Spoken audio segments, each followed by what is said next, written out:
winning means pretty much everything to me. You have to win the World Championship. 한국 같은 경우는 전쟁이라고 생각해요, 대회를.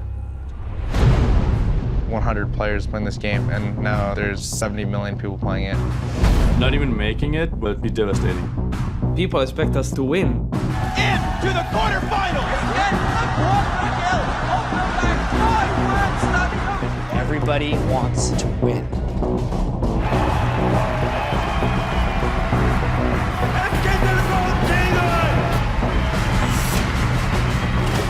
Our new League of Legends World Champions.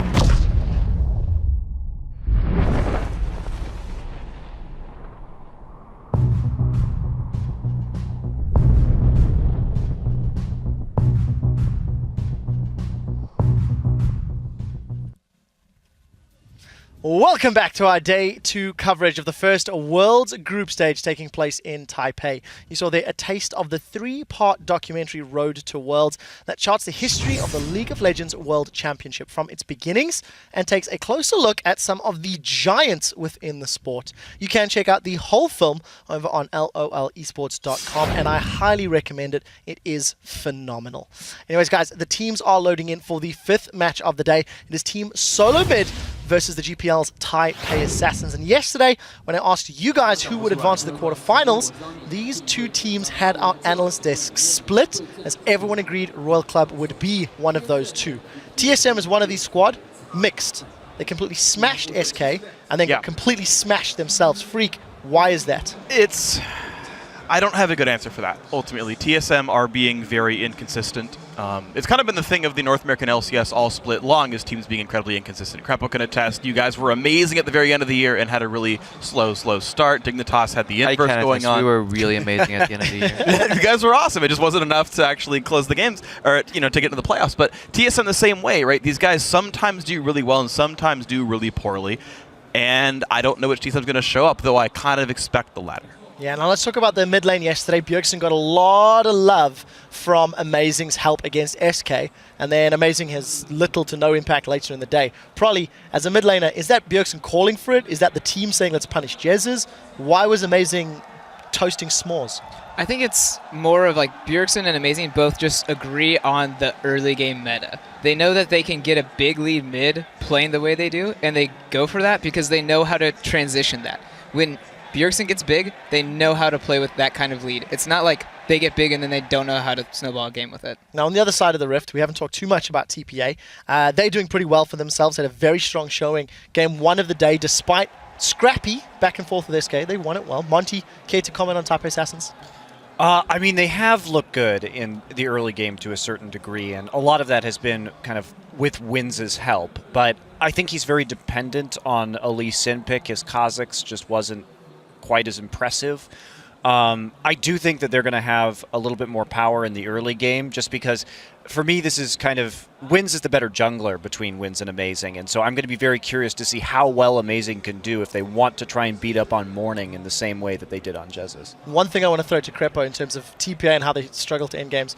From their region, they've got the longest average game time in terms of playing. TSM in the States has got the shortest average game time. In this World Championship, TPA has got the longest game time, breaking over 50 minutes. They don't really know what to do late game. We saw that yesterday. It was better today, but what's your take? Yeah, I mean, game times aren't always the best indicator, but it did show when TPA was so far ahead. They just had no idea how to close it out. They had a good notion, yes, they went for Baron plays, but they didn't know how to exactly do it and have perfect execution. They didn't incorporate mid lane pushing first, disappearing into the jungle, and then going for the Baron vision. They just had this notion of, hey, let's get Baron vision, and it just wasn't enough. And I think TSM strategically will be better in the mid game. Well, we will find out. Before we send it to the casters, I want to grab all of your predictions on who you think is going to win. I think this one is a little more split than some of the previous matches. I want to start with Monty. TSM or Taipei Assassins? Yeah, I think TSM's going to take this one. In spite, I mean, I do think there's some certain favorable matchups. I think BB's a little bit ahead of Wild Turtle, but I think the lane is gonna be equal at best, though. Okay, all right, man. Anyway, but I do think TSM is going to pull it out here in the end. I just like their odds better.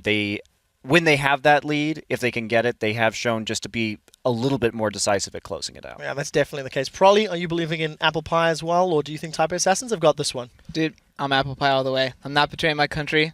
I'm going with TSM. TSM it is. All right, Freak, you're the man I actually want to talk to next. Who's going to pick up the win here? I'm going to go against you guys. I am sorry, but I think it is Taipei Assassins here. I do not believe in Apple Pie.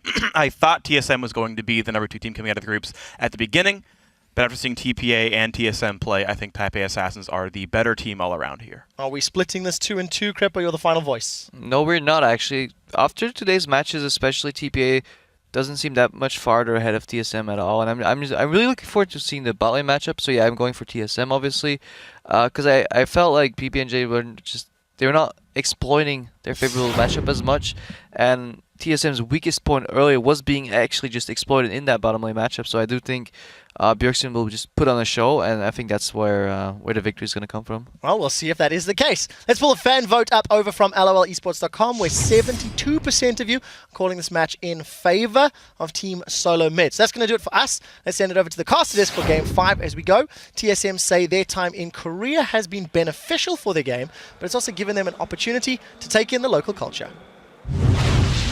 I think being in Korea was pretty cool. It's my first time in pretty much any Asian country.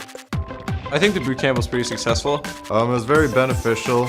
It allowed us to see how good Korean solo queue is, the NA solo queue is. We were able to scrim every top Korean team, and in the grand picture, we became better as a team, and that's important. I think it really changes a team, and it really defines how a team is going to do at Worlds.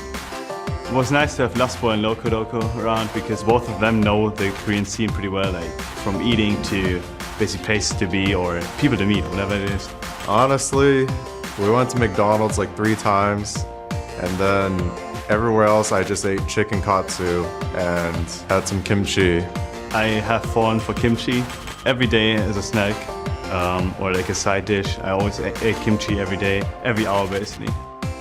I really enjoyed being there. Enjoyed the food, the solo queue, the people. I think it was a good time.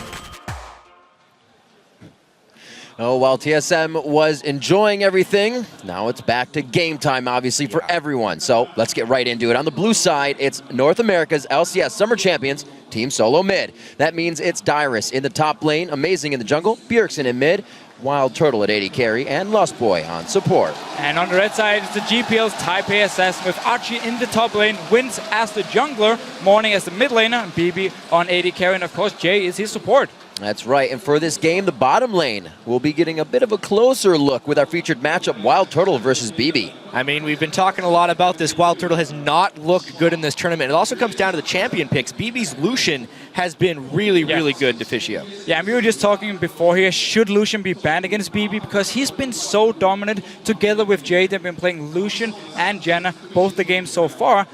And he's the captain, he's the shot caller. Yep. Why don't you just focus on bans on him? Exactly. I mean, it's totally different story here as far as what these guys contribute to team's overall strategy. Wild Turtle is someone who basically needs to be brought out on a bit of a leash sometimes. Lustboy does dictate a lot of what he does. He is all about farming in his individual mechanics, whereas BB has a lot more on his plate. Right. I do feel like, though, in team fights, they do have somewhat the same mentality of they actually like to be in the front, and we can see some aggressive moves, and sometimes it can backfire, but we've also seen some beautiful plays. Of any AD carry in North America, it does seem like Wild Turtle's one of the most likely to dash in for the enemy AD carry, and that's all we've seen BB do so far here, so I can't wait until they dash through each other and end up just killing you. Well, he has had like 3 different teachers this year, so he's kind of going through a phase where Lustboy's being able to rein him in lately, so maybe Turtle can do it this time. Though, looking at just picks and bans, now we just talked about Lucian potential ban from TSM. I wouldn't actually be surprised to see TSM invest a lot into Wild Turtle and try and ban the Lucian, first pick maybe Tristana, and run this Protect the AD carry comp. At the same time, you could get Amazing on a Nuno if you ban Lee Sin against Wins. Right, they have a chance to do a Protect the AD carry comp, especially with TPA's inability to close out games, but I also think they have an opportunity to get some of their powerful picks, right? They have the potential to first pick a Rise, maybe get a Zed through with Zillion being banned out, or maybe even get an Alistair again. It really depends on what TPA decides to ban here as the red side team. Well, last year, Wild Turtle did step up at Worlds, but this time it's been a little bit lackluster for him. A protected comp might be kind of scary for them, a bit of a liability, but we will see. And as we were speaking, guys, they're going to have to do it almost every time, that Nidalee ban. It does say a lot about Nidalee and TSM, and clearly Dyrus doesn't play it in the top lane. If you have to ban it right here against actually a top laner who didn't play Nidalee all season long, and it was never banned against TPA before now. TSM bans Zillion as well. Huh. This is actually, in my opinion, a really bad omen for TSM as they continue throughout this. They also banned Zillion 7 times in the North American playoffs. So they banned Nidalee every game. They may have to ban Zillion every game against teams that play Zillion. And if you put them on the red side, they'd also have to ban probably an Alistar, which means they give up a lot of stuff to teams when they're on the red side. That's not good for them in the long run. No, it could be Maokai they would give up every single time, and if you don't have a split pusher to play against it, suddenly it becomes very, very hard here. Syndra ban against Morning, he played it twice already, but I'm actually not been too impressed by his Syndra, so far at least. Me neither, and especially for Bjergsen, his Syndra is devastating. We knew Lee Sin was going to be a priority pick as well. They end up securing that, but at what cost? Yeah, so again, my Nunu jungle protect AD carry didn't work yet. I mean, Tristana is open, Lucian is open for BP if you want to do on the side of TPA. Again, their Janna pick, which we have seen a few times from Jay. I feel like TSM, by first picking Lee Sin, we don't like to see it too often, but it's really showing that they want Amazing to be able to carry in the early game. Against Royal Club, his performance on Elise compared to Inseg on Rengar, that was miles apart. Right. I think it's also very heavily targeted at wins. Of course, you want to mention on the desk, it'll force him onto Kha'Zix where he looked a little lackluster. But honestly, I wonder about this pick ban phase from TSM in general. We got to talk about Lulu instead. Yeah, so Lulu, I mean, Lulu's always going to be a flex pick. You can go support Lulu mid lane, top lane here. Already from the start though, TPA is doing what I expected TSM to do, protect the AD carry. First pick come in with the Lulu. We have to Tristana. BB loves to be the late game hyper carry. Perfect setup already. Keep your shot caller happy and the good things are going to come to you. Just looking out for TeamSoloMid here. More Janna to possibly be paid. Lustboy could be locking that in with a Kog'Maw for the bottom lane here at TeamSoloMid. So if they do lock in Janna here, we have to consider the fact that if it's a full protect AD carry comp from TPA, then they won't run with any hard engage. Right. And then the Janna suddenly doesn't really do anything because of their... Yeah. Like, you don't need this disengage. That's a really dangerous pick right here. Exactly. It's a very risky pick already. Or coming TPA in... can absolutely build this around them if they want to. They could still pick the Nami, they could do the Nunu, they could even pick Orianna in the mid lane. They could put the whole thing together right here if they wanted to. Right. Could also simply just pick Janna here to make sure TPA doesn't actually lock it in, and they would be able to get their possible best disengage support here. Wins locking in that Rengar. 2-0 on it. So exactly. Does have some plays. Not super experienced. TPA doesn't have too many games to pull from either. They didn't play nearly as much as some of the other regions in their regular season and playoffs. That's true. TSM has not fared well against Rengar so far. Insect did a number on them earlier. So I really, really like Xerath here from Bjergsen if he does lock it in. It's something we've seen over in the EU LCS where Alliance like to do it with Froggen. If you're against this like passive backline comp where you have like the Lulu, the Orianna, and then a hyper carry, so you know they're all going to be staying in the backline, and there's, except for the Rengar in this case, not any other engaged. You can pick Xerath and you can just poke and you can poke and you can poke forever, and there's never a chance for TPA to engage. Now they do have the Rengar locked in, of course, and that's where the Janna pick will then pay off for TSM. So the risk they took by picking it early pays off for them here. They do now have to disengage against Rengar. They have to disengage, and they potentially have an answer to the protected carry. There's two ways you can go against the hyper carries. You pick ridiculous dive to try and get on top of him, but against the really good protecting carries, sometimes it doesn't work out. This one, if they end up finishing off with Rumble and Xerath, which they do... Okay. Whoa. I'll finish first. It means they have enough long-range siege to still get to him, yes, even if they're not actually next to him because of their range. Leona, go. On the other side though, TPA, yeah, they don't want to risk being in a situation where they only have one engage tool, which will be the Rengar, where then Lustboy is just going to ult, he's gone, engage is gone, and it's all about the poke now from Bjergsen. That's not going to happen because Leona's been locked in, so TPA is securing enough engage here, especially Leona is great at engaging onto someone like a Janna here when it comes to team fights. Not in the laning phase, because Janna can always interrupt her when she tries to E onto her and make it very hard to lane. I think this pick and ban phase was extraordinarily interesting because it seemed like TPA was going to go for the disengage comp. When they realized they were going to get out-sieged, they had to switch in that last pick, and it still works because they have a bunch of people that can hop on now when they add Leona with the Rengar. And this will be one of the first times we see TeamSoloMid kind of not just locking in a team that they wanted. A lot of thought went into this one, so they're adapting to what they saw. It's going to be an amazing game as usual. We're at Worlds. This one's about to go live, so send in your votes for who you think will win. Tweet hashtag TSM win or TPA win to @LOL Esports. Man, I really enjoyed this pick and ban phase here. There was just counter picks left and right, and if Lostboy didn't log into Janna, I do wonder if TPA wanted to pick it up for Jay. Already played it twice. True. Could have gone like full protect the hyper carry, even log in someone like a Nuno jungle here. And picking Leona into Janna is really dangerous. Laning phase is very hard. So just pick Janna into Leona because you can use your tornado on Leona's engage. It's really just for team fights. The lane itself is troubling. And we are off. TeamSoloMid versus TPA here. Game 5 on the day.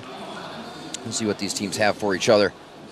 We do have that Lulu coming in for Achi in the top lane. Like we said, protect the AD carry for TPA. That long-range siege and poke coming in from TeamSoloMid. Have not seen Dyrus on that Rumble in quite some time. Last seen on it wasn't really comfortable for him. So we'll see how he's grown into that now. And this is definitely not a protect the AD carry comp any longer because now it's going to be, okay, where's my Ringer, where's my Leona? I'm going to put my ball from Orianna onto this guy and I can shockwave. We have the wild growth as well. Like suddenly there's so much engaged potential from TPA and it's going to be all about the positioning from TSM and also the way Lostboy can use his ult and the way Dyrus can use his ult because once the Leona and Ringer jumps in, if you manage to put your ult behind them, then suddenly you can zone away both the Lulu, the Tristana, and the Orianna at the same time. I really also have to wonder how the synergy between Bjergsen and Dyrus is going to be. I remember a nice moment from the playoffs where Dyrus was on Ryze and Bjergsen was on Xerath, and he would rune prison him, just kind of holding the guy down so Bjergsen could punch him a bunch of times. They don't necessarily have that synergy now, so his ultimates will be substantially more jukeable. However, they're adding even another element of long-range siege with Wild Turtle's ultimate on top of all this. It is going to be really hard for BB to actually stand in place and try and fire off because he will be outranged despite being at level 18 like the longest ranged carry.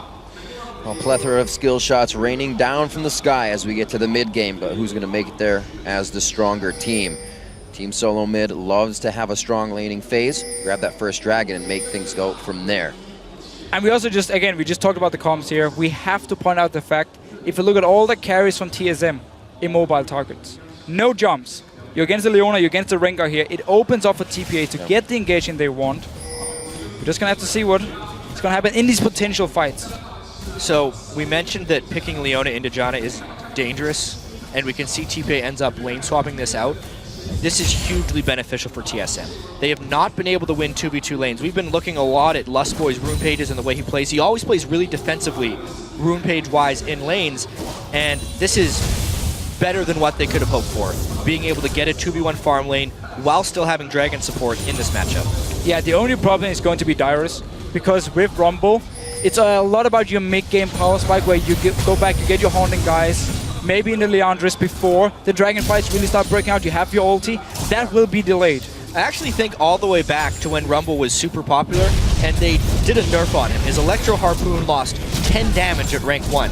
And what that actually did is it made it so he couldn't last hit the caster minions with it in between waves. So as far as if he were to sit in a 2v1 and let the waves hit the turret, he wouldn't be able to CS nearly as well. Rumble is actually weak in 1v2 lanes because of that change, which is why they're double jungling. Yeah, and also because the top lane is being frozen right now. So BB up in his top lane, what you do in Tristana, of course, if you want to freeze the lane, you simply don't put any skills into your E. You just sit there, you don't want to have explosive shots, you don't want to push the lane by last hitting. And for now, 4 members from TPA in the top lane, TSM responding with 4 in the bottom lane. Yeah, TPA is no stranger to lane swaps. They actually had a really good answer to Starhorn Royal Club's fast push early on, and at this point, TSM has actually decided to push a little bit, but it's not exactly a fast push. I wonder how quickly they'll kill this turret and whether or not they're going to let BB get as much farm as he wants, because that's the ultimate goal here for TPA, is to get BB as farm as possible. Well, they're getting what they can out of the jungle, that's for sure. Trying to shut it down, but as we see the 2v1s, your jungle kind of becomes the top and other side of your opponent's jungle. So they're rightfully so in the spot. Oh, man. Bjergsen finding some love in the mid lane. A great hit on that, but they're not able to follow up with more slow.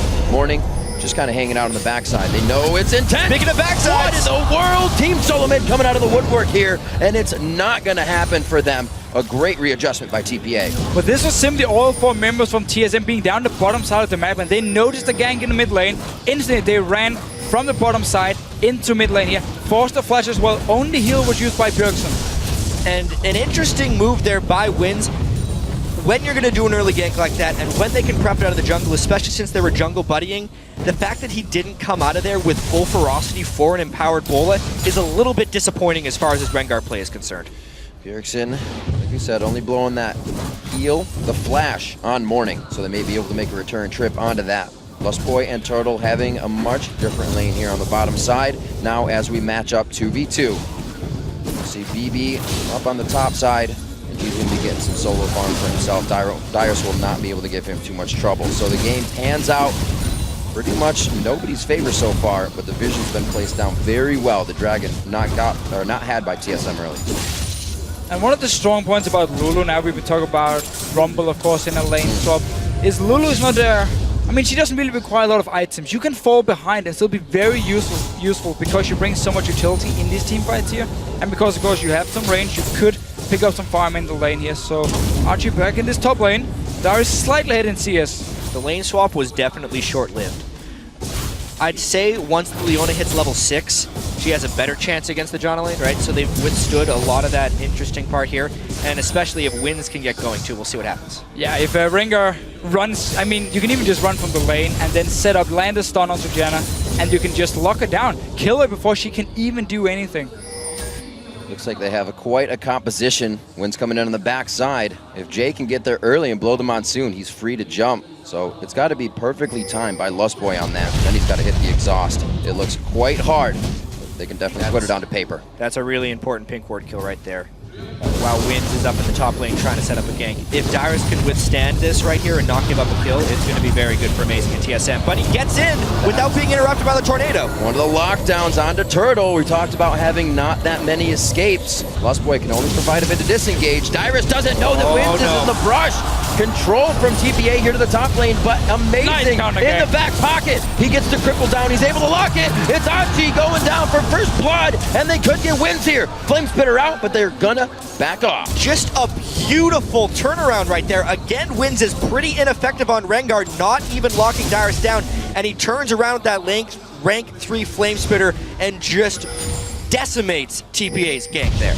And we normally don't see a Rengar ganking before level 6 here, and Wins, he's paying the price. Lee Sin is so much stronger before level 6. Instant as Amazing shows himself, they turn it around and they pick up the kill. And I feel like Amazing, this is kind of what TSM wanted him to do all year, and we've only seen this from him recently. Back to the kicks, back into making the right plays. We just saw him take down that pink ward, and he was around Wraiths. He's like, you know, I don't see Wins, my bottom lane is pushed. I'm going to see what's happening top lane.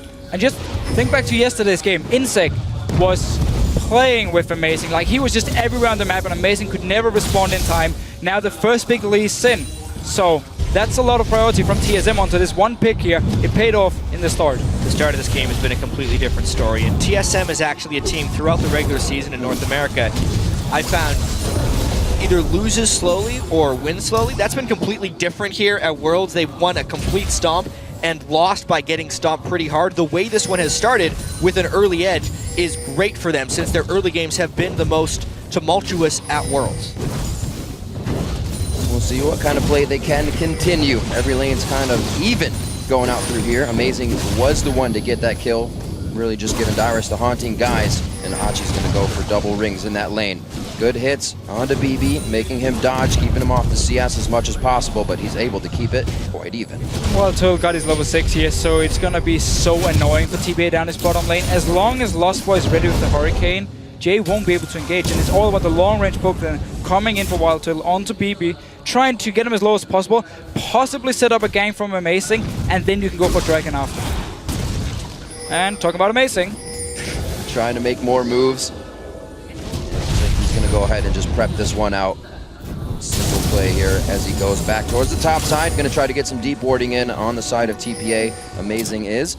And Dyrus keeps this one top pushed. 6 now for Wins. This could be big. And notice the deep wards here from TSM. They know Wins up in his top lane. They've learned from yesterday where Insect was just running through the lane, kept ganking Dyrus over and over. So good deep wards here by TSM. They know he's up in his top lane. All Dyrus has to do right now is just stay alive. And it's creating opportunity all over the map for TSM right here. You can see Amazing already stealing the Wolves. Dyrus is going to try and play with him as long as possible to keep him interested. TSM could actually do whatever they want right now, considering Bjergsen has control of mid lane as well. And this is Dyrus, much better than yesterday. We saw this happen with Rise, and he was taken by surprise. Not this one. It's all about the wards. All about the wards here, and also smart play by TSM, learning from yesterday's loss. Amazing once again down his bottom lane. He knows that's warded, so he's going to try delayed entrance right here. It's almost impossible to gank for a jump. Oh, but he lands it! Oh, what a flash coming out. Beautiful job by BB, but also a great attempt by Amazing.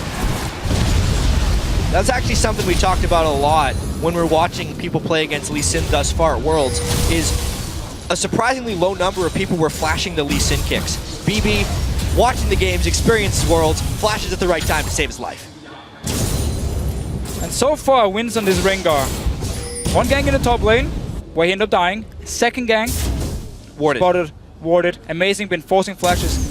Got a kill as well here. So let's see what TSM wants to do. We're gonna see actually the same build for wins, as we saw Insect do, and also as we saw Clearlove do earlier, with the mobility boots as his first item. Yeah, it's good for mobility, but without his ultimate up right now, I'm not sure where he's gonna go. If I'm TSM right now, I try and force toward Dragon as quickly as possible. Having Rumble and Xerath in this Dragon fight against, what is it, a double Doran's Ring Lulu if you're comparing top laners, or even just jungle effectiveness, especially if Amazing can complete that Lizard Elder, which he will on his next back, would be a complete wash in TSM's favor. And also just remember, BB on Tristana here is fairly weak in the mid game, which we're coming towards now. I mean, the problem for Tristana is, once you get like a pickaxe or BF sword, it doesn't benefit your abilities.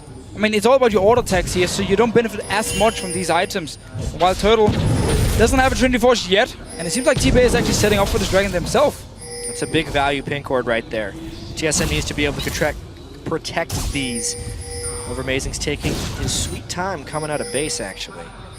And they've lost a little bit of control over Dragon here. They have the teleport threat up from top laners and a 2-level advantage in the top lane. So if they can get that level advantage to pay off in the Dragon fight, it's what they need. TPA actually wants to avoid that situation as much as possible. TSM not a team to really give up that first Dragon. You can see Amazing hovering down towards that bottom side. Teleports are up on both sides. Dyrus is going to be bringing a lot more damage to that fight if it happens. And we have seen before with TPA, they like to play some pink wards, but we also see them just leave them. They want to defend this one. Very scary for Amazing. Just gets himself out to a safeguard, almost stunned up. Morning keeps himself going strong on this one. They're trying to pull the team in for a little bit more, but it's all staved off by the bottom rotation here. Nobody can get in. Wins is trying to find Amazing. It's a matter of how far he runs away. Overall, though, that was just really lazy play by TSM more than anything. Not having your mid laners back up when the jungler is MIA and you know there's a pink ward there because their previous wards have been burned out is just begging for a counterattack. Great move there by TPA. Yeah, and while we were talking about TSM potentially setting up for the Dragon here with the Rombo, teleporting in. Suddenly Stop TPA will get Hachi. it. Instantly stop. Let's see what's going to happen. Bjergsen's the only guy here. Animate joining in. With the ultimate, wins very low. Bjergsen's going to find the ultimate kill. Well, turned around in the top lane. The polymorph was down. Dyrus was able to go full damage even after the wild growth was used through Hachi. And what a double play kill in the bottom lane as well. What? Oh my god. Still going on the morning. He gets the sombrero to work on Amazing, but it's one quick shot from Bjergsen. They are really heating things up. Challenge to production, we need about 3 replays right there because TSM did absolutely everything at once. Top lane, mid lane, bottom lane, Dragon, everything won. Now it's 6-0 and a 5,000 goal lead in an instant. Absolutely amazing. And I was just going to say amazing. We saw him go back as soon as everybody gets back onto the Rift. They just take down TPA across the map. Great wards come in still, so they know exactly where Wins is. He is not having a fun time. And what we just saw the Dragon here is actually a thing a lot of teams seem to forget, because we see these early Dragons where people are dancing around the aggro and you don't actually take them. Let's just see the replay. We're going to try and recreate what happened here. So obviously he teleported, or he flashed to stop the teleport, but that just made him walk into the level advantage. That was Dyrus. So Dyrus pulled it off. Now we get the bottom lane. Deficio take this one. Well, there's not a lot to say, actually. The fight is already over here. Lost by, I just saw it on my other screen before here. He managed to actually flash behind BB and ult him backwards, and then we got all the damage in from Wild Turtle. And mid lane, of course, Amazing just going straight for Morning. It was a good effort by Morning, but he actually shockwaved too early, so he didn't trap Amazing in turret aggro, and it set up an easy kill. Like, across the board, it was just mechanical outplays by TSM, but it happened all at once. And what seems to always happen in these big moment TSM games is they're close, and immediately have a 5,000 or 6,000 gold lead. And again, we talked about this mid-game being in favor of TSM. We just saw it in every single lane. They were so strong. Darius, as soon as he saw an opening, he would go for the kill. Down bottom lane as well, the 2v2 fight. We keep talking about how Lost Boy and Wild Turtle have been poor. Amazing though, you're in trouble. That's going to be a problem. Darius getting himself into a sticky situation. Wins just got up. Will he go down? He gets the shield and he will stay alive. Darius throws down the scrap shield and he gets the movement speed necessary. A quick dodge on the Zenith blade. He's trying to get away, but the sun's way too hot as Jay helps to pick up that kill. Suddenly TPA's not back in the game yet, but they're definitely not done. Well, they moved their entire team down, and with that came strength. But TSM still has this split push going. Wild Turtle does have a Trinity Force completed to pretty much just a pickaxe of BB. It's a nice start on the way back, but looking up at that scoreboard, there's still a while to climb. See what they can continue to do after this. Watching Amazing and wins throughout this game. Definitely some people, or the players we have to keep our eyes on as they are making things happen. See where they go from this. Lost Boy and Turtle trying to set up a bushwhack in the bottom lane, but it looks like they're only gonna get farm out of it. Things starting to slow down now a little. Bjergsen's Xerath is so good. Whenever he played it in the North American playoffs, he would absolutely destroy people with it. And TSM at the moment here, going in towards this mid lane, they were actually pushing all the lanes at once, but then I mean, it is a bit risky, especially against a Rengar and a Leon who can roam around to set up these picks. So TSM for now, grouping up. They know they are a lot stronger here against Trinity Force to Wild Turtle. No Infinity Edge yet for BB. He's gonna need it before he can start doing some proper damage. So TSM using the Xerath to start sieging. This is going to be so huge for TSM as well, because we look at the greater context of the group. This is effectively the halfway point. Everyone will have played each other once. At this point, it's Starheart at the top, SK at the bottom, and TSM and TPA are tied. If they win this game, they're putting themselves in pole position for making it out of this group. Both teams 1-1 right now, really looking to get that too.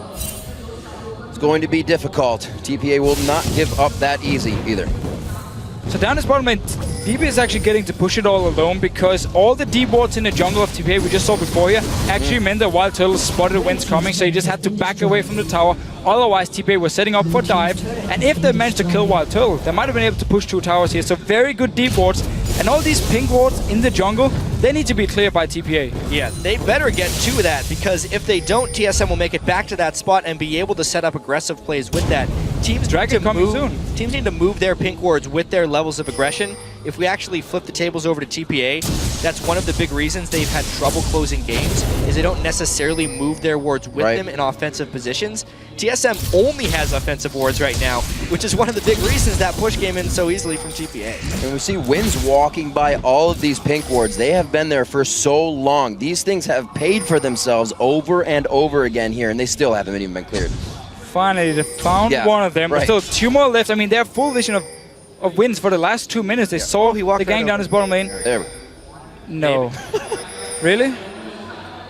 That sucks. I mean, fair enough. He's once again going down to his bottom lane, and Wild Turtle, he saw him move down. Oh my god. Okay, come on. What is he looking at? I think we're getting trolled now. Nope. He's looking for more. Also looking at BB. He is so focused on the rest of the map right now, it must be. Yeah, possibly. I mean, we do see this sometimes. I remember when the whole ping ward thing came out and people were just always looking elsewhere and never spotting the small bushes. So there are spots in some brushes where if it goes through a piece of terrain, since wards see in straight lines, that you can't end up seeing the ward when you walk by. The fact that the rest of his team didn't mention that either is very weird. Peculiar to me. Oh, got that warning symbol. They want Amazing, the playmaker right now, really helping out the team. Darius could throw down a red carpet. It's right across them. Jay gets locked up pretty hard, but the damage really is not following through just yet. BB hops over the wall looking for a reset to get back to safety, or with help from the rest of the team, they are backing off. A lot of ultimates are still up if the fight continues. But risky and a little bit sloppy play by TSM here. They had the time on the Dragon. They were staying around, but Wild Turtle, he was still stuck in the bottom lane. He didn't move in time. BB was still alive here, but Wild Turtle, he was just sitting and farming the bottom lane. Opened up for TPA to get the engage and actually trade 1-for-1. They should still lose the Dragon, however. Yeah, they got the pink ward control at least. at the blue buff. That's one thing. It makes it even more surprising that they got ambushed a little bit right there. Amazing. In exactly the same spot that he nearly died last time, ends up getting caught. I think Morning got that one actually on Oriana. Yes, he did. Very nicely done. Dragon is still alive. This could be a definite contest here. They don't have the ultimate though. So there's no ulti and lost by here. The main disengage for TSM, and this ward is still alive. And Amazing tried to get behind Morning here, couldn't actually do it, and therefore ended up just wasting his ulti. So Tools is gone.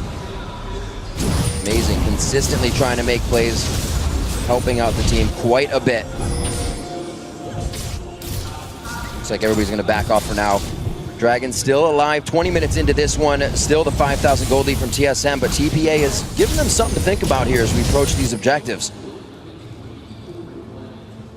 Yeah, this one is still in TSM's favor, but you can tell they're a little bit gun shy.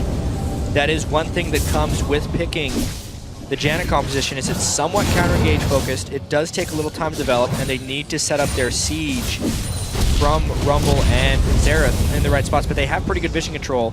They should go for Dragon shortly. Yeah, it's going to be all about the vision control, because as you just said, you need TPA to engage onto you, unless Amazing can manage to get a kick. But he has no flash at the moment, and his ult is still on cooldown, so he won't really be able to start the fight. And therefore TPA, they have enough wards around here, they can start it, and it seems like also TSM can start it. It seems like TPA don't really want to challenge. You don't want to walk into something like a Rumble and a Xerath. Really great item spikes for TeamSoloMid right now, really allowing them to get easy dragons like that, uncontested. BB, usually you'll see at least the BF sword in the static shift finish, but he's had to go for the pickaxe and the critical cloak so far. Still being able to put out a bit of damage, but a little bit less than Wild Turtle now combined with that Living Artillery ultimate. Picking up blue on the side of TeamSoloMid as they regroup and get ready to go back. They moved the pink ward, actually. They placed another one, so they killed itself. Well, victory. Someone had to kill it. They got a lot of value. I mean, they avoided 2 ganks in the bottom lane onto Wild Turtle, so he could actually stay safe. But TPA at the moment, I gotta give them credit here. They're actually playing it very smart. When they do see an opening and know there's not 5 members of TSM, they go for the engage. This is what we saw at the Dragon beforehand, where they trade 1 for 1. And as soon as TSM were grouped up, TPA said, okay, we're not gonna fight you. We're just gonna go, split up the lane, send BB to the top lane. He can pick up more farm, get his Infintage very, very soon, and take a tower as well. So what they do now, just buying time. And it's interesting that TPA is the team that ends up letting the opponent buy time when they're ahead, but is doing a very good job at buying time for themselves while behind. It's really on TSM to set up the proper siege. They absolutely can. I mean, with the Void Staff being completed on Bjergsen, and even just Kog'Maw being Kog'Maw, setting up a group siege in a lane is absolutely a possibility as long as they can control the side lanes and create some type of individual push up the mid lane. It should be set up 2 minutes ago. Yeah, but it's good you mentioned the side lanes, because TPA has actually managed to push out at least the bottom lane every single time, which is why Wild Turtle was stuck down there as well around the Dragon fight. And once again, it's pushing in. It should hit the tower very soon, reset the whole wave, therefore TSM don't really care about it. Wave management is pretty tricky when you're ahead sometimes. They push, they push, they push. You just wait longer and longer and longer. Almost grabbing that one. TSM trying to be a pain in the butt right now as TPA is gathering up their own jungle. The Amazing's 9-3 throughout the season on Lee Sin, one of his mains as well. Wins took that yesterday and was just wreaking havoc on it, but today faltered a little bit early on the Rengar with ganks before 6, and Amazing was really able to capitalize. They finally set up this 5-man siege that they've been trying to get because the waves are mostly managed. Yeah, look down this bottom lane. It's gonna push in favor of TSM, so they can stay here now, keep TPA in the mid lane, and once the bottom lane wave pushes all the way up to the tower, then it opens up for TSM to move from the mid lane to the bottom lane, catch the wave here. That's actually also why it wins right now, at least moving down towards the bottom side, or maybe he wants to flank around. I think he's trying to flank for a Rengar Orianna ultimate. This is actually very good for delaying games. Teams are afraid to push up. But there's a pink ward here. Look at the pink ward from TSM. Great pink ward positioning by TSM. If he does try and go in, it would probably backfire.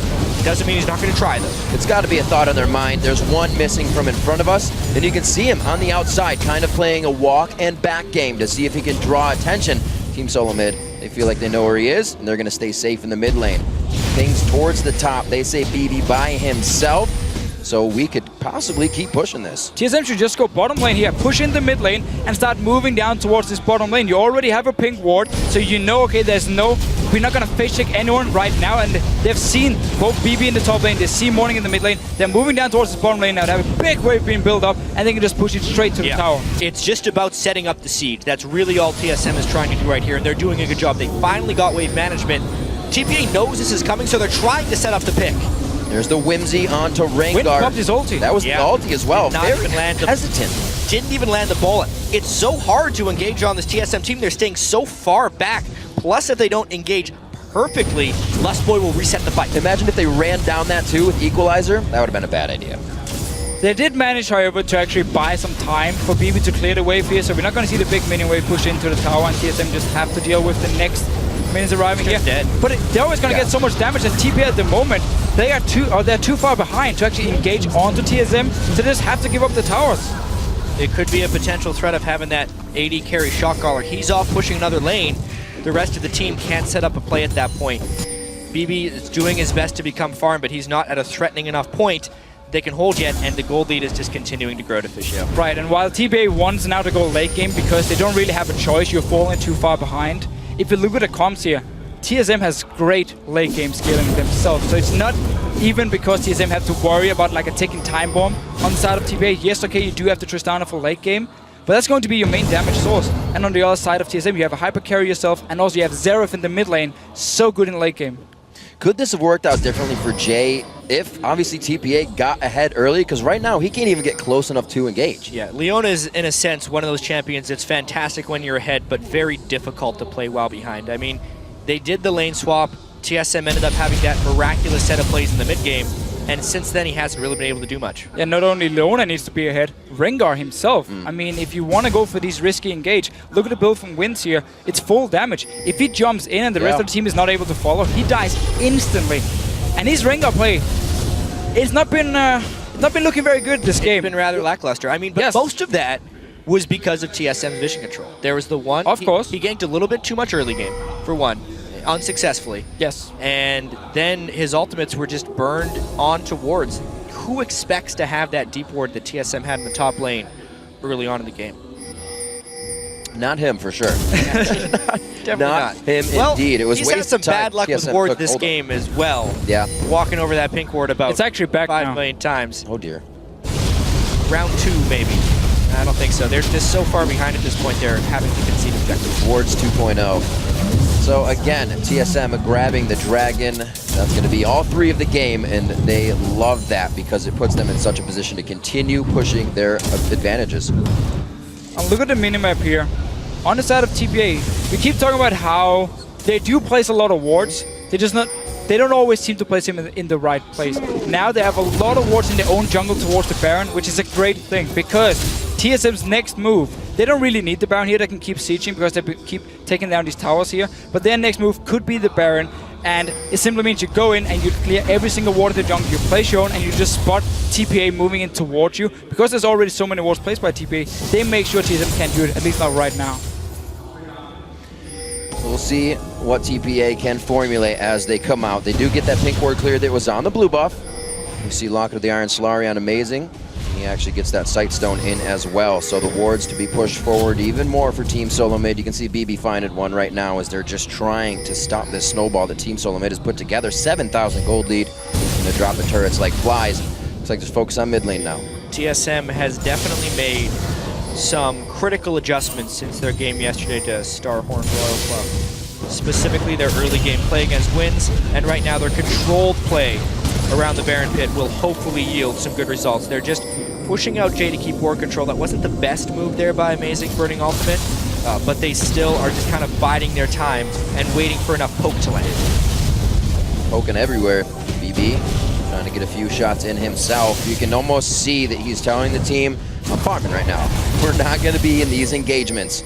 A lot of hesitation here from TPA. TeamSoloMid is not having any of that. Moving down the mid lane now.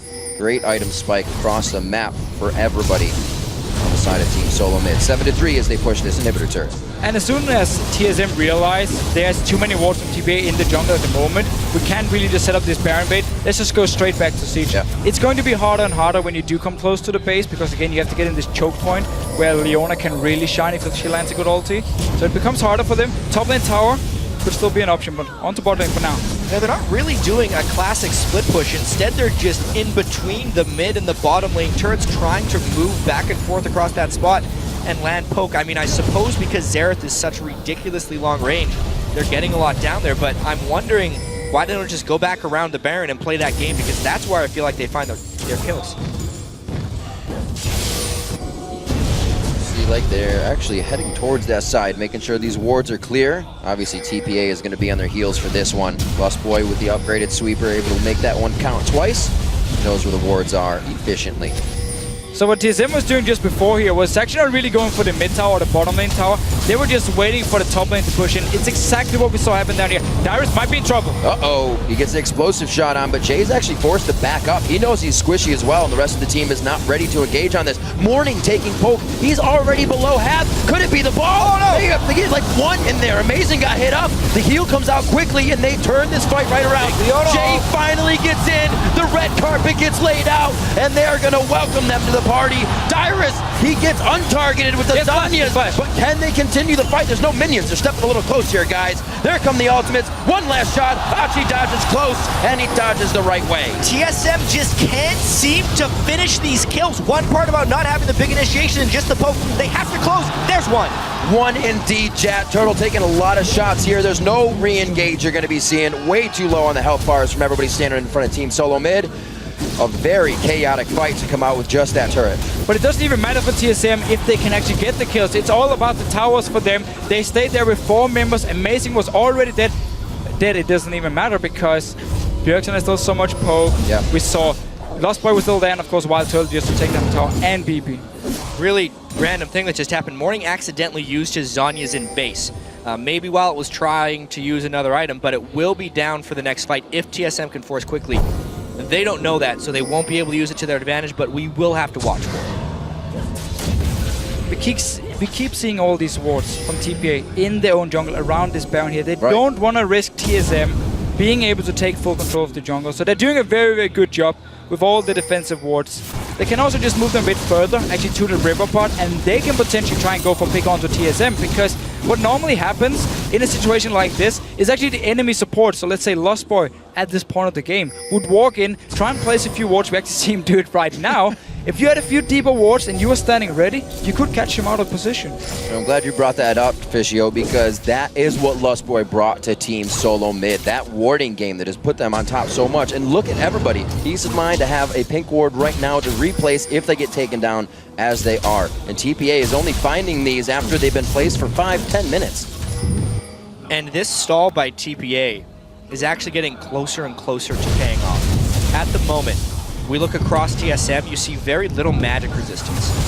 If Morning can actually complete his death cap, the threat of a Wins Rengar jumping in to an Orianna ult is a complete game and fight changer. Can pick off 1 or 2 targets if they can complete that quickly and find the right fight. Right, and we saw it in the last team fight. They went in, they got a kill onto Amazing, and TSM is all about disengaging at first, and then you just keep poking, and eventually you should out-sustain TPA and can then take objectives or pick up the kills. Plays to be made with double Zanyas on the board now for TeamSoloMid. They may not be too afraid to get themselves into a fight here, but they don't want to give too much away to TPA. Both of these teams seeming to have a trouble to close this one out. TPA from behind, still strong.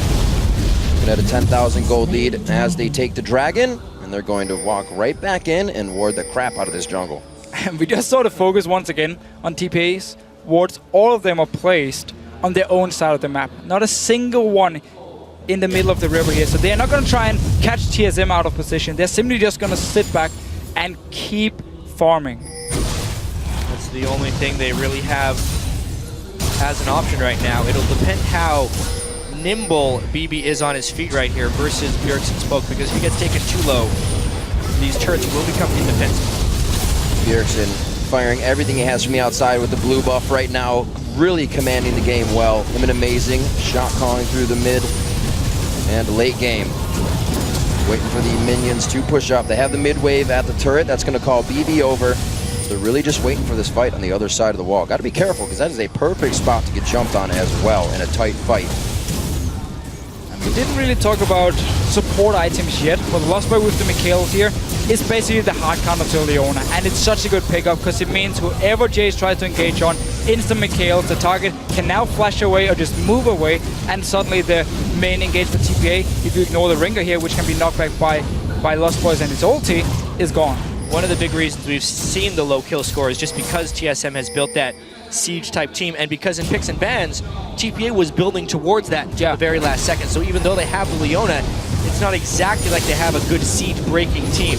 They're going to try right here, though. Wins in a pink ward. That they throw out the Howling Gale. He gets shut down immediately.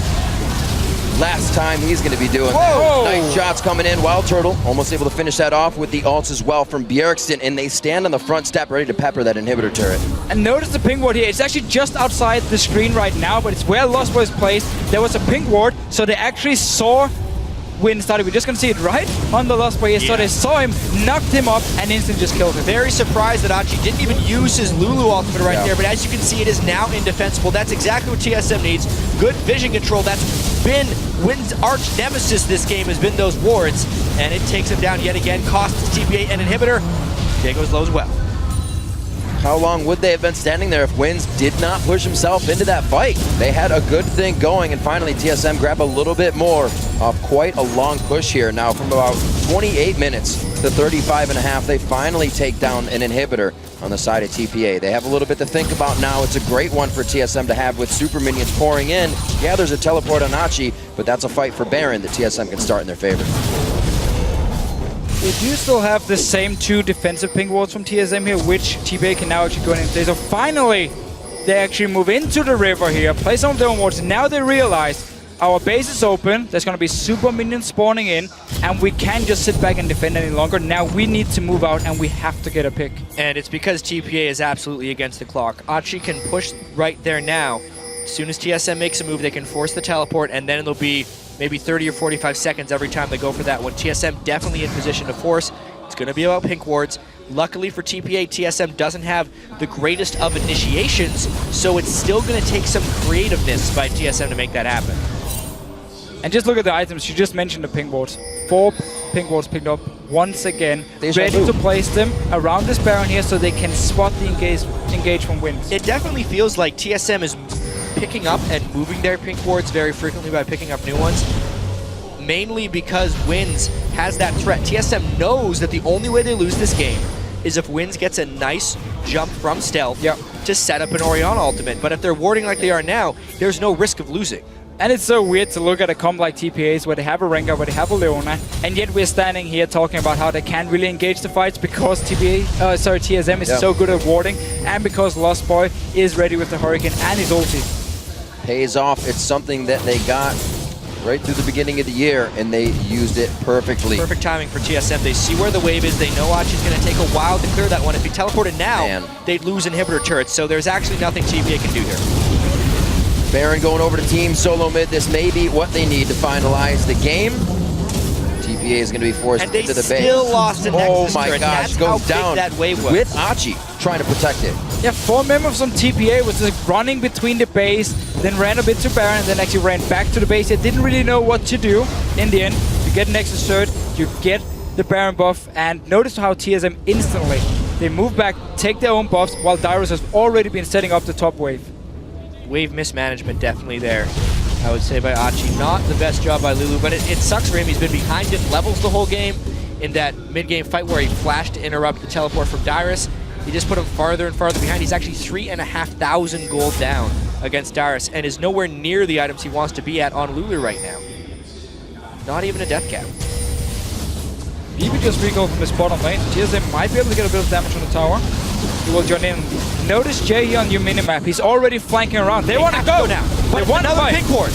Jay gonna be looking for a solar flare. It locks down Dyrus, but he's already got the equalizer damage out. Zanya's across the board. You're looking good, gentlemen. They go for the inhibitor turret now. It's 11-4, and TSM's gonna be looking to get a lot more kills as they pressure down on the Nexus turret. Just no good initiation paths for TPA. TSM knew where they want to go, knew how they'd want to go about it, and they just lit up the paths towards it to counter the fights. Great moves by TSM strategically. Yeah, this game is just the best example of how warding will save your life. Because every single time TSM group up and start sieging, there's wards everywhere around them here. Moving on, mid lane. Actually, no, let's just go straight for bottom lane here, because you're super minions spawning. Already coming in, Dyrus is going to hang out in the mid lane and at least get more pushed if TSM finds some trouble here. Oh, Dyrus actually gets caught, I believe. Yep, they're quite deep in. It's going to be Lustboy trying to come to his help. That regen from Baron is really allowing them to just stay on the front steps of TPA, doing what they can themselves, getting suffocated out this game. We'll see TSM. Looks like they're going to back off for now. They know when they've overstayed. They're welcome. And in a game like this, I would actually have loved to see full tank Rengar from Wins, because he's going to be like the guy jumping in every single time. He went for Brutalizer, went for Fatal Flare. What we see in Korea normally from like Dandy, who's considered probably the best Rengar in the world, is he will actually just keep the Madrids, and then he's just going to get cooldown reduction and just full tank. Right. And even sell the Madrids later. You don't upgrade it to Fatal Flare. Wins decided to go a bit of a mix. I want some damage in the start. Okay, I didn't actually manage to snowball, so now I'm going to build some tank, but it's too late. Stay in the jungle. Yeah, I think at the end of the day, it was the fact that he didn't snowball is one of the biggest things that stopped him from getting here. A damaged Rengar against a Kog'Maw team is not flawed by any matter. You do need to be able to kill him quickly, but when you fall behind, it just makes it look pretty bad. TSM looking to dodge another one on this. Pinkwood possibly going down. They do get the shockwave. Lustboy disengages the fight. Equalizer not hitting much. There is hardly any follow-up though from TPA. It's going to be a wait on the ultimate. The Sonic Wave hits, and he takes it all the way in. Amazing. Pushing back BB and Morning, and it's going to be the last inhibitor turret for TeamSoloMid if they want it. I mean, finally TPA actually got a decent shockwave, but it was when they had a 15,000 gold disadvantage. This will be the game. It looks like it is a 40-minute matchup between TeamSoloMid and TPA. They will go 2-1 on the group. A lot of people wondered what would happen in this match, and it's TeamSoloMid coming out with the victory. By far the most controlled game that TSM has played so far here at Worlds. They had powerful ward control, they played it safe, and Wild Turtle was rather tame yet effective in this one, and that was a big worry coming in. Every single lane from TSM here in the early game, we had that 1 minute point where suddenly the Dragon went in favor of TSM. They got a kill in top lane, they got a kill in mid lane, and they got a kill in bottom lane here. So every single lane did a very good job. And this game was simply won by warding. Like, it was all about the wards. We keep talking about it, but there was no engage options from TPA because of so many wards being placed by TSM. And it was definitely once they were able to pull ahead. I mean, it's something that's been true for TSM for so long. During the regular season, it was about their ability to beat the teams that were worse than them. One of the reasons they were so consistent in beating teams that were worse than them is because when they get small advantages, they know exactly how to close. Now that they've improved and gotten better strategically, they can get leads on better and better teams, and they still know how to close. They have that same strategic ability, and it definitely showed in this game. And a really great play across the board. We kind of question if TeamSoloMid could hold what they came out of the NALCS Summer Split Championship title with. Could Dyrus still put the pressure on? Got a solo kill in his lane. Could Amazing still put pressure on? Get some Lee Sin kicks in, and if he's not on Lee Sin, still create pressure. This time he was on Lee Sin, and it worked out nicely, but the rest of the team stepped up as well, because bot lane was a liability, a lot of people thought, for TeamSoloMid, and it came to the show today. They managed to get some kills, and I still want to look at the pick and ban phase, because we talked about how Nidalee was banned by TSM, Zillion was banned by TSM on the blue side. Might still be a problem, but the way they actually drafted their champions this time around, it really paid off. The Janna pick, we talked about how risky it was to lock it in when you're potentially against a protect AD carry comp, but because then TPA changed up their style and went for this engage comp instead, suddenly the Janna pick was just MVP. Yeah, very interesting pick and ban phase that ended up happening. Finally, Lustboy moved away from Nami. He'd played it all 3 games previously at Worlds. It seemed like it was his only champion. No one took it away from him because his effectiveness was a little bit mixed on it. Definitely showing some versatility here is much needed for TSM as they move forward. Dyrus back on Rumble as well, so what else does he have in his pocket? They, like we said, they're going to have to ban that Nidalee, so things are going to have to open up for the team in versatility, and that worked for them. The Rumble was a really nice surprise, especially for TSM fans. Yeah. Dyrus is a type of person who, since he's been in the scene for so long, has been able to pick up and learn everything, but it takes him a long time to learn these things. His early effectiveness on Rumble is really promising for their future. Yeah, it looks good, and it simply means also now going into like the next few games, will teams consider the fact there could be a potential Rumble pick? Could it be a ban? I mean, the thing about Rumble is he's so annoying to play against because of his ulti. It can destroy every single team fight. If you go too aggressive, like if your backline, if your AD carry suddenly just steps a little bit too far forward, suddenly gets Rumble in the face and he just dies instantly. So Rumble is so hard to play against in these team fights. Yeah. And the fact that we just saw TSM play with it perfectly in these fights really means for the future you have to worry. This is why I love Worlds, because you slowly see things resurface. The Jan is coming back a little bit more. There was already a Rumble yesterday. We got another Rumble here. I'm sure we're going to see more because these objective fights are becoming huge. Rumble loves to control those. Oh, yeah. If you see any death-defying escapes or jaw-dropping ganks that impress you, share them with us at LOL Esports and use the hashtag WorldsBigPlays. Right now, we're going to send it over to the stage where Shox is on the blue side.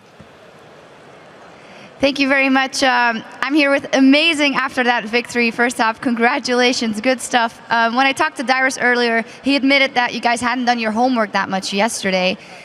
How was it reflected in picks and bans that you guys have caught up now? I mean, yesterday we rather tried to pick away something that they're strong on and really didn't like follow our game plans. So even though we kind of did our homework, we didn't really like show it off. So today we differentiated from it and really tried to get what's strong and what's working for us and what has been working for us in the past, and we followed through with it.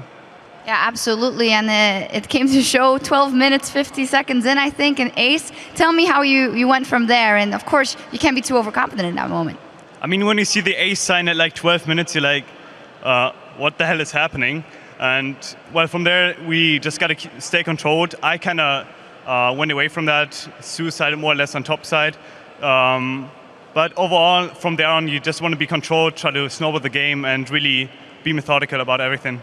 Yeah, absolutely methodical play coming out of you guys and then finishing it off. You, very strong performance on Lee Sin. I feel like yesterday you couldn't really put your mark on the game. How come you're able to do it and contain a rising jungler here like Wins? I mean, yesterday was completely different too, due to our picks and how we approach lane phase. So Insec, who's a great jungler, obviously had a really strong impact, and I basically let him farm to level 6. And this game it's different. It was different, where I had the impact pre-6, didn't let Rengar farm for free, and punish his lanes, whereas he was just like trying to get the level 6 and try to have impact due to that.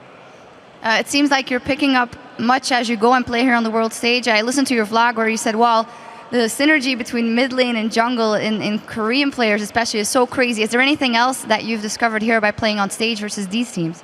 I mean, what I discovered is that none of these teams is really afraid to show off what they can do. And they bring the aggression, they bring whatever they have on the stage. And sometimes in LCS you see people being frightened, maybe have the stage fright, but here in World Stage everyone is experienced and everyone knows what to do, and they showed well. Finally, give me the lowdown on the group. Do you think SK will be able to rack up those wins to go through possibly, or will it be a toss-up between you guys and TPA and who will get it? SK has shown like great promise today, even though they're still playing with sub jungler. So I expect them to at least like go with like 1 or 2 wins. Obviously not versus us, but like they will still get some wins. But overall, I don't think they will be able to make it because it's just too far behind right now. So it's basically a toss-up between us, TPA, and SHRC, and we'll just see who comes through with that. All right. Well, good luck. Fantastic game here. Thank you. Thank you. All right. Now let's go back over to the guys at the desk to break things down. Thank you very much. And a pretty solid game, I think, from TeamSoloMid. I want to go back to picks and bans. First of all, wins on Rengar. Definitely not Insec. It was closer to Crumb's level of performance, not Insec level. Wow. The game played out a 4v0 meta almost. I want to go early game and throw it straight over to Crepo because we saw those lane swaps, and I know you guys were discussing it backstage. Yeah, basically what ended up happening is they late picked Leona, and then somehow they were afraid to play it into the Janna Kog'Maw, so they swapped away from it. And that kind of led to something really interesting, especially with how the minion management come. We have a replay coming up. I don't know if it's now or later. Give it a few points, because I think Monty's also a bit confused about that early game and the lane swaps. Yeah. It was some pretty sloppy play on the map too, and we had a kind of weird pseudo skirmish in the mid lane, after which, because Leona was already down in the bottom side, I feel there perhaps was an opportunity to go ahead and use TP for Lulu to get into the bottom lane. Both teams could have used TP. Yeah, it was wave on tower. Yeah, it was actually pretty poorly played from both sides. There wasn't a whole lot to like. Lack of understanding, misplay. Like, where does it come from? I mean, if mistakes were made on both sides, was it a circumstance of events, champions? I feel it was over caution. I think that it was a nerve issue because both of these teams should know how to do this at this point. It generally stems from not seeing enough people on the map, and then in scrims you'll take that risk and all, but on the world stage you don't want to be that guy that TP's back to lane and just gets caught by people. Well, I disagree. Everybody was in the mid lane like instantly before that happened, so we had a pretty good idea of where everybody was. But here's the issue, is when a lane is slow pushing and you teleport to it, you signal, guys, 4v0 dive me, where a jungler's off the map, the other top laner can TP in to join, and again, you've got a Leona down there, right, who's ready to dive someone like Rumble, who has very poor escape tools. Darius could have definitely, by the time, nobody could have been even close to Darius, So but yeah. Whatever. That actually leads us to the replay. You were talking about a slow push lane, 4v0. You were very excited about one particular lane management. Moderately excited. So let's show the replay where it's meant to be shown. Yeah, okay, so basically what's happening right now, so if we roll the clip right now, you're going to see what happens in the standard, like, 2v1. Basically, someone's going to walk out of the brush, get those melee minions to aggro on the same target, then walk back into the brush, and that will allow those melee minions to take one target down.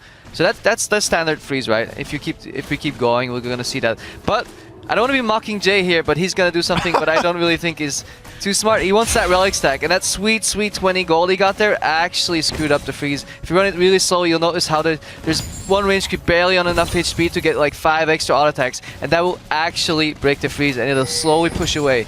In return, what's going to happen is TPA is going to realize it's like, yeah, guys, we can't leave our AD carry alone, because if we free up the support, somebody's just going to walk up and take all that XP. So they hover around top lane, having a 4v0 dive ready. TSM spots the fast push on top lane and actually reacts immediately by just pushing in the wave even quicker. I think BB, once he noticed that this wave is pushing, just instant shove it into the tower, so he can free up his support. But people are just, we can take the replay down by now. People are just hovering on that lane way too long, and I just wanted to highlight how this one attack, this one minion that you take down 2 auto attacks from creeps too early can ruin an entire freeze. The hunger for the gold. Yeah, and the other thing about that too is this is how we used to play lane swaps back in the 4v0 meta, and so the correct response here is if you are going to stack a minion wave like that, you have to figure out a way to zone the enemy top laner off the turret. So in a way, this could have actually been quite surprising by reverting kind of to a previous lane swap meta, but I just don't think they thought enough about that during the game. No, they didn't. Let's expand a little bit more. As the game progressed over the next 10 to 15 minutes, TSM completely stamped authority, cross-map ace, plus dragon. Impressive. After punishing TPA for starting the dragon in the first place. Yeah. And well played. Freak, what's your comment on that? It was a lot of miscommunications here, because at the very start, you've got these guys starting dragon, they're trying to two-man the dragon, and they're actually going to get it. And they pull off because Dyrus teleports in. And the thing is, Achi doesn't communicate. All he has to do is run in there, and he run in and he flash ults to stop the teleport. If he had let his team know he was going to stop the teleport, they finish the dragon, they don't take that extra 200-300 damage, they don't die to Bjergsen, Amazing doesn't steal it. Now the jungler and mid laner are freed up to not allow that bot lane dive that TSM then gets on them, and then they're not low health so that Amazing and Bjergsen kill the mid laner afterwards. Like, this all stemmed because Achi didn't tell them 2 seconds earlier, I'm going to stop the teleport. I can see that working out. Probably you haven't chimed in too much yet. As the cross-map ace happened, TSM got control, didn't let go. They pushed all the way through to the end. What was your take on the matchup? I mean, Xerath being played by Bjergsen, he went 5-0-5. Your take on TSM? I mean, you know them fairly well. I was actually really happy that Bjergsen didn't get a lot of jungle help this game, because it started off and it seemed a little rocky. He was actually chugging a lot more potions than he should be in that matchup, because I've seen him win it before. And it wasn't going too great, and then he gets that Dragon Steel and hits all 3 ults onto Rengar, and right after that, that just fired him up. And after that, he goes the ace mid lane, and then that game just snowballed off of that. But it was really happy just to see him kind of like do it all by himself, get his lead by himself. And we know he has the ability to. Right, yep. I'm going to instigate some trouble here. Deficio called Janna the MVP champion pick of that game. Nami was available. Earlier today, Monte Cristo was not convinced that Janna is a good support, and whoa. in contrast to Na'Vi, No. In contrast to Na'Vi. So, explain why. No. What do you think? In that specific composition, in this composition, if we're looking at TSM, when you have, let's talk about the win conditions here. You want to get that mid-game power spike with Kog'Maw, Trinity Force, Athene's onto Xerath, and then have Rumble with, it doesn't even matter how, Rumble can have no items, really. Like, it doesn't matter. And then you want to group up. If you get the shield onto Kog'Maw, he can W the turret safely. You can poke people off. If you need to, you can Rumble ult. You've got great Dragon control if you poke, and you have great early siege. And with the cross-map ace, they got a 14-minute Trinity Force onto Kog'Maw. This is a great power spike. Now, my complaint about the way they played this out was that come 22, 23 minutes, they actually grouped too late. After the initial ring of towers went down, they seemed to start thinking about Baron a little bit. They were not very decisive, and so this game probably should have been over about 8 to 10 minutes sooner. Once they figured it out, and they actually managed to group together as 5, use that Rumble ult to start taking towers, it started working really well. The pink ward's on the flank, perfect. Yeah. But I'm concerned about how fast they can make decisions, because against a good team, you leave a window to get back into the game. Yeah, and I agree. Janna is this great, again, 20-minute champion. I think she actually scales just fine throughout the game. The interesting thing about this was, I also still contest that was a fine pick in the prior matchup where we were all disagreeing on whether Janna was good or not. My basic thrust here is Janna is that good, and the 20-minute push is that good that even if she doesn't fit the comp exactly, we've seen champs that you pick regardless of their place in the game anyway. Champions like Kayle, champions like Maokai, Apachigo especially, where no matter what you pick them anyway because they're just that good. I think Janna's there for support, so that's my thrust on that one. Day 2, I got to get a thought from Krepo before we roll on, and we will continue this round 3 of Janna versus X fight later. Yeah, I just think TPA made Janna the MVP pick because Janna was up on the board already, and then they picked Rengar and Leona into it. It's like, hey, we have this crazy disengage support. You know what we're going to pick? Engage. Yeah, and then, I have this one solar flare that's going to screw your team over. Oh, you have Mikhail's? I can't do anything anymore. Or I have to swap away from you. They could have picked anything else, and they could have maybe even won that lane. I think a well-played Braum Tristana can beat any Kog'Maw lane, which I'm very passionate about. You guys are already tired of me talking about that all the time. But I'm really disappointed with the Leona pick, and the Rengar pick to an extent, and I think that just made Janna the MVP pick. Yeah, I agree. I think you either pick a matchup that wins the 2v2, or you switch your pick and get a split pusher to beat a Siege comp and just try to buy time. All right, we do need to roll this one on. We will talk more a little later in the day. Right, there's still one more game to be played, so let's take a quick look at how the table is set. I'm going to quickly rattle off the results before we go to this ad break. Samsung White is 3-0 at the top of the table after scoring that pentakill, taking down Dark Passage. Group B, Starhorn Royal Club, top of the table 3-0. TeamSoloMid sitting relatively comfortable in second. Taipei Assassins, the hometown hero, is going to have to pull this one back. Anyways, guys, we are going to take one last break before our final game of the day. It's LPL's Edward Gaming versus AHQ Esports Club. Stay with us.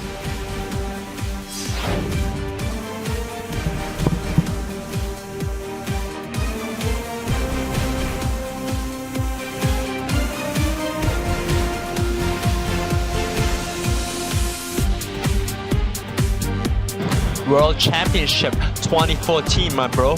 But amazing in the back pocket. He gets the cripple down. He's able to lock it. It's Archie going down for first blood. Dyrus can throw down a red carpet. It's right across them. Jay gets locked up pretty hard, but the damage really is not following through just yet. Jay going to be looking for a solar flare. It locks down Dyrus, but he's already got the equalizer damage out. Zanya's across the board. You're looking good, gentlemen.